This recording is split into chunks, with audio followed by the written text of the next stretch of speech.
Olá, eu sou Larissa Piotti, professora de Direito Constitucional para concursos públicos, exame de ordem e concursos públicos para carreiras jurídicas. Agradecendo a imensa oportunidade de estar aqui, eu venho compartilhar um dos tópicos muito importantes da Constituição Federal que com certeza vai estar presente no concurso que você vai prestar. Para nós nos atualizarmos e contextualizarmos o que estamos falando, vale assim um mini flashback, algo para a gente rememorar ou então para a gente conhecer, especialmente quem não viveu este período. A Constituição Federal de 1988 foi a consolidação da transição do regime autoritário, que foi a ditadura militar, de 1964 a 1985, para a democracia, que é a nova república que vivemos atualmente. Ela foi elaborada pela Assembleia Nacional Constituinte de 559 parlamentares. É o texto que mais garante direitos individuais e políticos no mundo. É sobre esse tópico, então, que nós começamos a conversar. Para falarmos sobre Constituição Federal, é importante, claro, começarmos do seu preâmbulo, uma vez que nós precisamos já fazer uma análise de qual seria o conteúdo desse preâmbulo. Vamos só. Nós, representantes do povo brasileiro, reunidos em Assembleia Nacional Constituinte, para instituir um Estado democrático destinado a assegurar o exercício dos direitos sociais e individuais, a liberdade, a segurança, o bem-estar, o desenvolvimento, a igualdade e a justiça como valores supremos de uma sociedade fraterna, pluralista e sem preconceitos, fundada na harmonia social e comprometida na ordem interna e internacional com a solução pacífica dos conflitos. Promulgamos, sob a proteção de Deus, a seguinte Constituição da República Federativa do Brasil. E aí? O que nós podemos já conversarmos acerca do preâmbulo? Claro, ele separou a doutrina, com certeza, né? Parte minoritária da doutrina passou a defender que sim, o preâmbulo da Constituição Federal tem poder normativo, tem força de dispositivo constitucional e, inclusive, pode ser arguído em casos de inconstitucionalidade. A parte maioritária da doutrina disse não, o preâmbulo não tem força de norma constitucional. O preâmbulo não é como um dispositivo colocado dentro da Constituição e que, portanto, não pode ser arguído em casos de inconstitucionalidade. E como podemos resolver isso? Se o preâmbulo não tem força de norma constitucional, por que ele está ali? E se o preâmbulo tem força de norma constitucional, por que a expressão sob a proteção de Deus nos causa aquela sensação de ferir o princípio da laicidade? A laicidade que é uma característica singular dos estados não confessionais, dos estados que separam a administração pública, o poder da igreja, né? Aí como que nós podemos identificar e configurar e classificar o preâmbulo da Constituição? Já foi resolvido. Em 2002, o Supremo Tribunal Federal se manifestou dizendo que o preâmbulo da Constituição Federal não tem força de norma constitucional, não pode ser arguído para questões de inconstitucionalidade e deve ser somente compreendido como um vetor interpretativo, compreendido como uma forma de um protocolo de intenções que guiam a interpretação da nossa Constituição Federal. Mas vocês sabem que, apesar disso já estar pacificado, de que sim, o preâmbulo da Constituição Federal não pode ser arguído com poder e força de norma constitucional, mesmo assim, mesmo neste caso, ainda caem questões nos concursos. Segundo a doutrina, bloco de constitucionalidade é o conjunto de normas e princípios extraídos da Constituição que serve de paradigma para o Poder Judiciário averiguar a constitucionalidade das leis.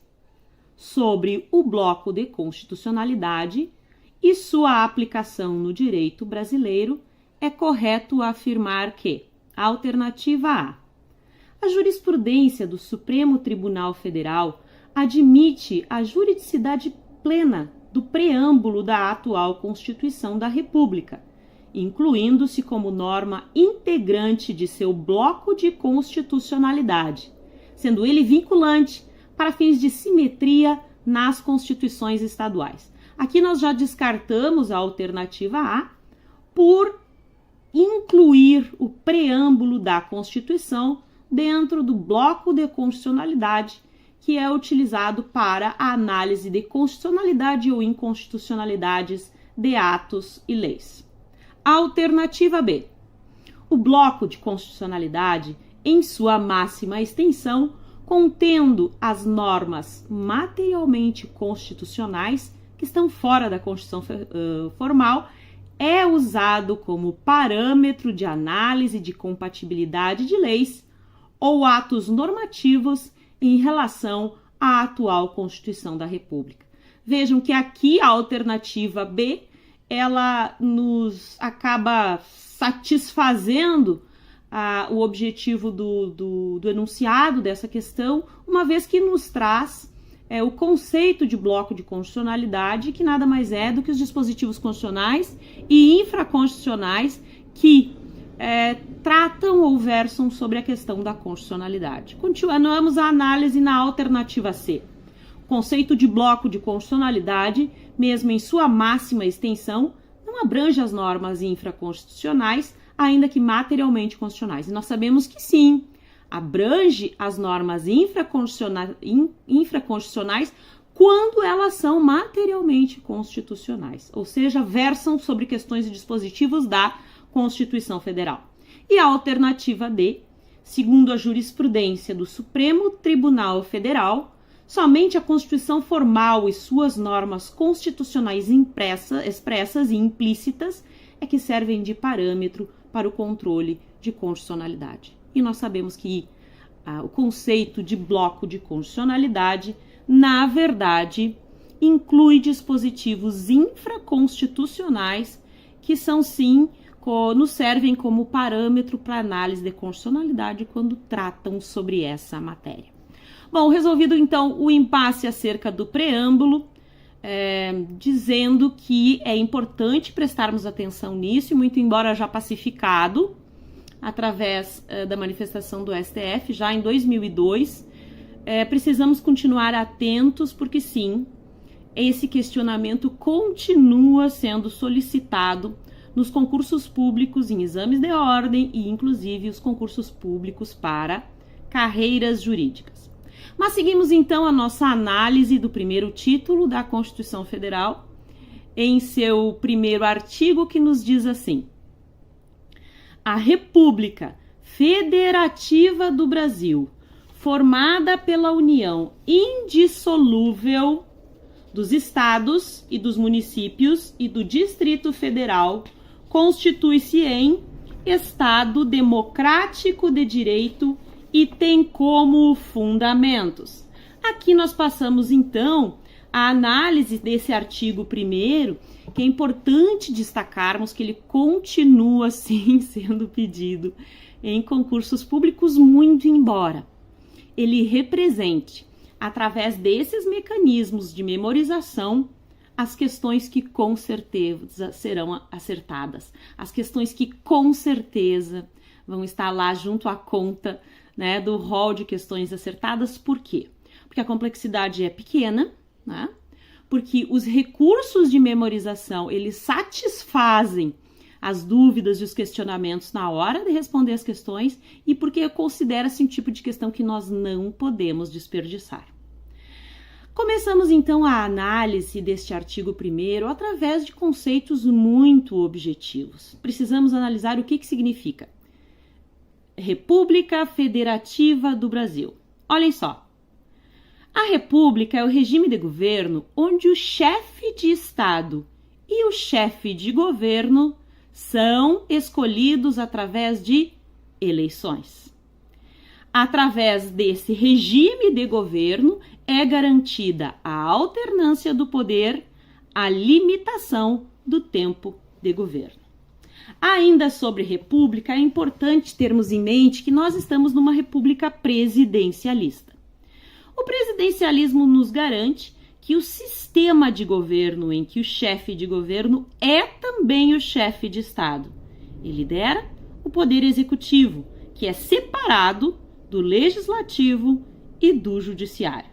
No presidencialismo, nós temos o chefe de Estado, que representa o Brasil internacionalmente. O mesmo, então, que será o chefe de governo, que estará, então, à frente da administração pública. Também precisamos, além da compreensão desses termos república, presidencialismo, aquele paralelo que fazemos entre presidencialismo e parlamentarismo. Diferente do presidencialismo, o parlamentarismo, nós temos que o chefe de governo é o primeiro-ministro. Já o chefe de Estado vai ser diferente. Se nós estivermos num parlamentarismo em que será republicano também, o nosso chefe de Estado será o presidente, que é o caso de Portugal. Ou se nós estamos de frente também ao chefe de Estado através de uma monarquia, nós o teremos através da figura do rei, como é o caso no Reino Unido. Vencido então esses questionamentos sobre república, nós precisamos sim compreender o que significa essa expressão federalismo, que é muito e muito importante na administração pública do Brasil, que é muito importante na prestação dos direitos sociais, que é muito importante quando necessitamos desses direitos sociais e precisamos saber a quem recorreremos, porque através do pacto federativo, então, é o sistema político administrativo que unifica, através de um pacto, interesses de diversas instâncias de governo, que partilham o mesmo território nacional. O importante é sempre termos em mente que esse sistema federativo se dá através de uma união indissolúvel, cabendo inclusive intervenção em caso de seu descumprimento. No Brasil, esse pacto federativo reúne, associa, administra, divide, partilha competências concorrentes, exclusivas e privativas através de 26 estados, 5.570 municípios e o Distrito Federal. Precisamos também atentar para o Pacto Federativo. O Pacto Federativo é um sistema político em que entes que partilham do mesmo território partilharão, como eu acabei de dizer, de competências e prestações de serviço público. O sistema administrativo, então, nos traz que as responsabilidades são desempenhadas em conjunto, com municípios, estados e com o governo federal, seja de maneira exclusiva, complementar ou concorrente, o que está previsto lá nos artigos 21 ao 24 da Constituição Federal, que dispõe do detalhamento da divisão dessas competências.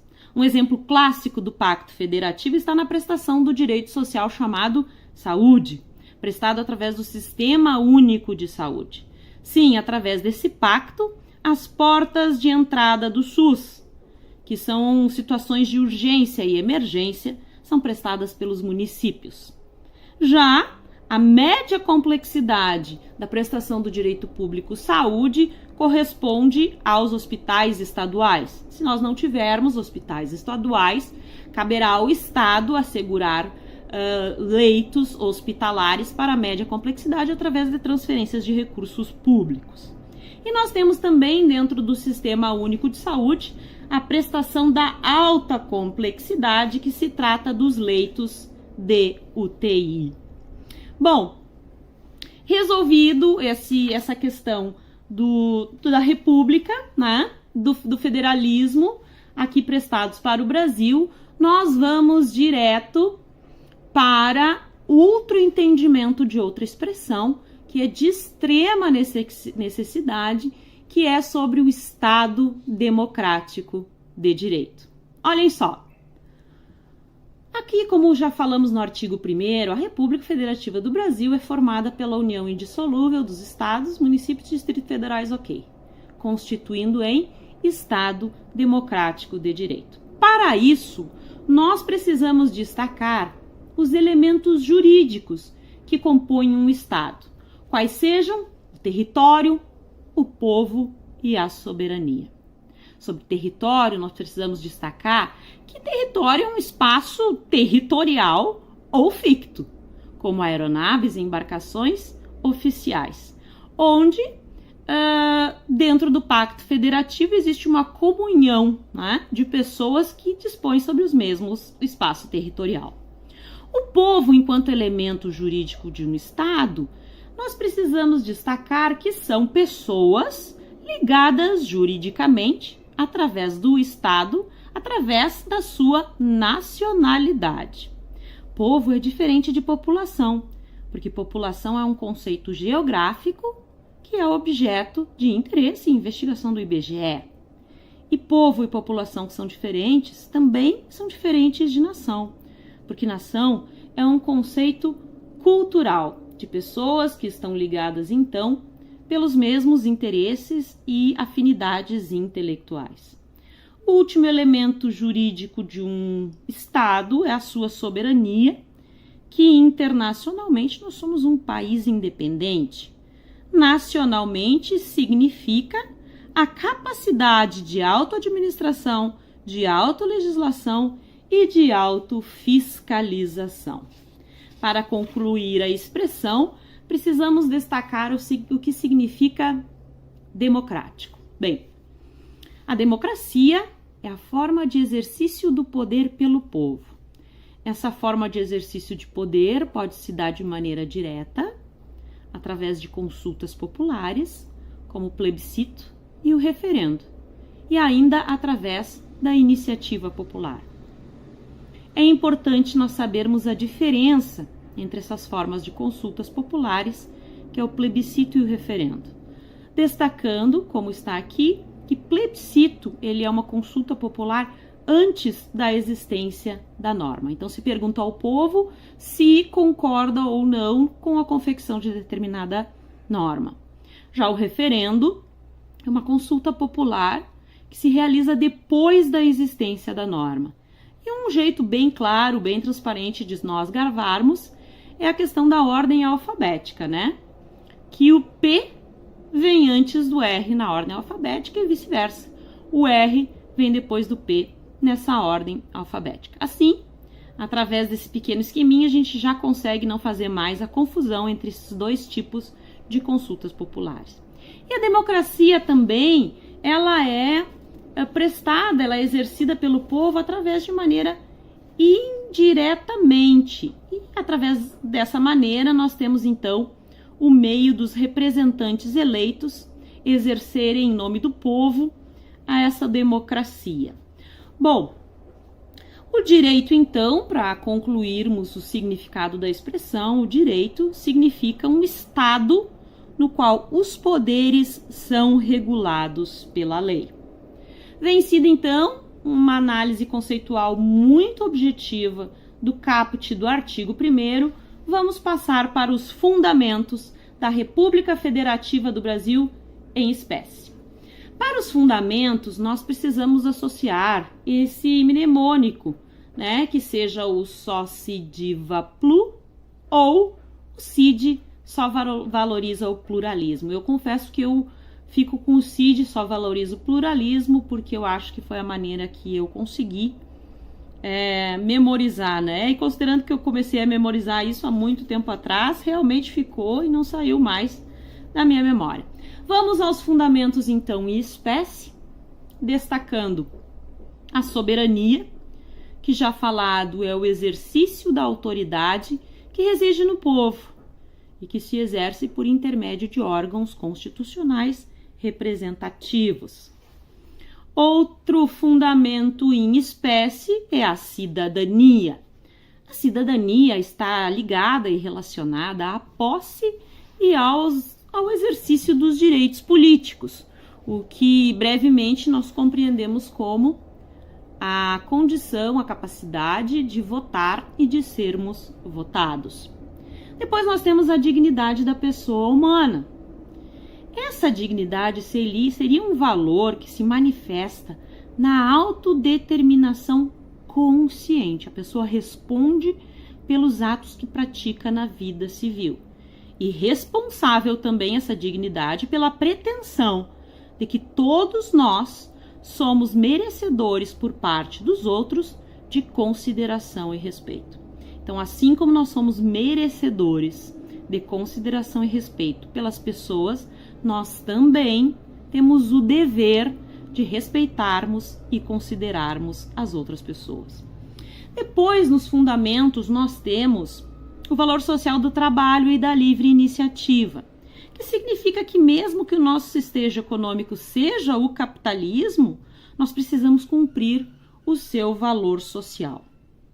Ainda como fundamentos da República Federativa do Brasil, nós temos o pluralismo político, que não é um pluralismo partidário, mas que se refere à multiplicidade de ideias. Bom, como é que nós vamos fazer então para associar, para memorizar estes fundamentos da República Federativa do Brasil? É simples. Nós precisamos compreender que todos os fundamentos são substantivos, tá?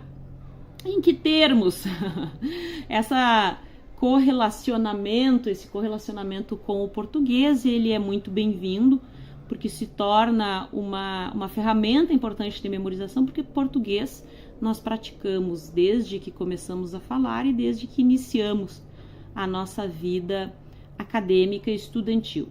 Bom, aí nós precisamos compreender que fundamentos são alicerces, são bases, são alicerces e bases por onde queremos edificar justamente esse Estado democrático de direito.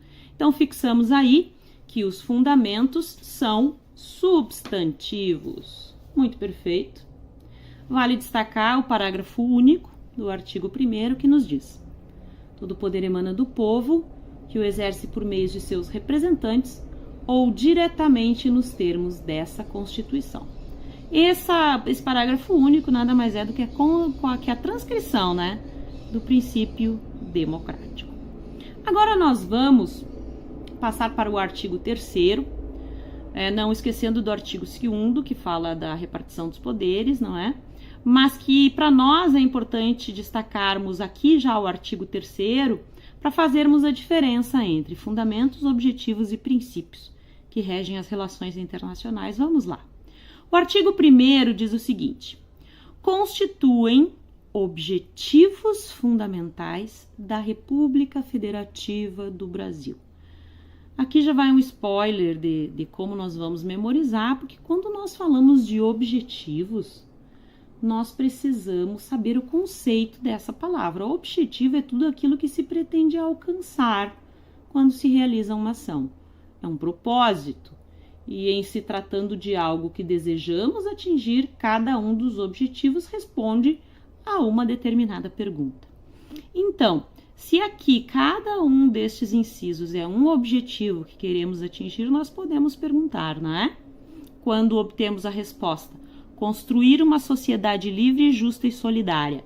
A que pergunta ela estaria relacionada? Bom, poderíamos associar esta resposta ao que se quer. O que nós queremos? Queremos construir uma sociedade livre, justa e igualitária. Ainda se continuarmos nesses questionamentos e considerando que os incisos são respostas, garantir o desenvolvimento nacional pode ser a resposta para o questionamento. Para quê? Então, para que nós vamos, através do que se quer, construir uma sociedade livre, justa e solidária? Para quê? Para garantir o desenvolvimento nacional. Ainda no inciso 3º, a nossa pergunta pode ser o como. Como que nós vamos chegar com estes objetivos? Como? Erradicar a pobreza, a marginalização, reduzir desigualdades regionais e sociais. E aqui um destaque para as expressões erradicar, a marginalização e a pobreza, que é possível de fazer. Agora, é claro que não é possível erradicar desigualdades que sempre vão haver por questões naturais. Então, quando falamos de desigualdades regionais e sociais, nós queremos reduzir essas diferenças. E a última pergunta, é claro, pode ser a resposta para a indagação a fim de promover o bem de todos, sem preconceitos de origem, raça, sexo, cor, idade e quaisquer outras formas de discriminação. E é claro que vocês já observaram e já sabemos que quando falamos em objetivos, que são ações que queremos realizar, nós estamos falando da classe gramatical verbo. Então, notem que fundamentos todos iniciavam por substantivos. Agora, aqui, nós temos que os objetivos fundamentais da República Federativa do Brasil todos iniciam com verbos. É claro que este recurso nos facilita e nos ajuda, porém nem sempre ele vai resolver a nossa questão. Se nós estamos de frente, por exemplo, a concursos de carreiras jurídicas, em que as bancas se utilizam da interpretação dos dispositivos, é claro que eles podem substituir a palavra por outra classe gramatical para que a gente faça a interpretação do dispositivo, como é o caso que acontece classicamente com a banca CESP, né, que nos traz ali as possibilidades de verdadeiro e falso a partir da interpretação do dispositivo. Perfeito, então, passamos para o artigo 4º. A República Federativa do Brasil rege-se nas suas relações internacionais pelos seguintes princípios. Aqui nós temos dois eixos temáticos dos princípios que regem as relações internacionais, que são direitos humanos e relação entre estados. Notem ali que nós temos os incisos relacionados a direitos humanos, que é a prevalência dos direitos humanos, o repúdio ao terrorismo e ao racismo, concessão de asilo político, além de o eixo relações entre estados, que nós temos a independência internacional, a autodeterminação dos povos, a não intervenção, a igualdade entre os estados, a defesa da paz, a solução pacífica dos conflitos e a cooperação dos povos para o progresso da humanidade. Aqui fica muito tranquilo de nós identificarmos, porque quando nós falamos de princípios que regem as relações internacionais, nós nos colocamos como brasileiros e como análise dessa questão de concurso numa perspectiva internacional. Tá?